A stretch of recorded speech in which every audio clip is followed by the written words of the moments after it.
Part 2 na to. Ang dalawang batayan ng pangungusap ng may simuno at panaguri. Dalawa ito, merong pangkaraniwang ginagamit ay meron rin hindi pangkaraniwan. Ang pangkaraniwang ginagamit ng pangungusap, halimbawa, ito ay nauuna ang panaguri sa simuno. Halimbawa, naglalaba ang mama ko. Naglalaba si mama. Nauuna yung panaguri sa simuno.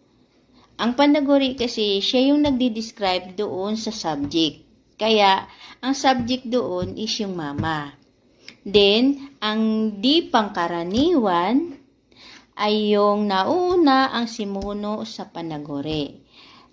Ang mama ko ay naglalaba. Ang mama ko ay naglalaba. Ang simuno doon ay ang mama. Then, ang panaguri doon ay naglalaba. Tumutukoy siya ng action. Ng action. Kaya nga, sabi ko nga sa'yo, pag pinasok ang panaguri at simuno, pwedeng ipasok lahat ng description, kasi depende yon sa pag-handle ng pangungusap. Basta't ang panaguri ay tumutukoy doon sa description. Nagdi-describe siya kung ano man yung mga ginagawa niya, yun ang panaguri.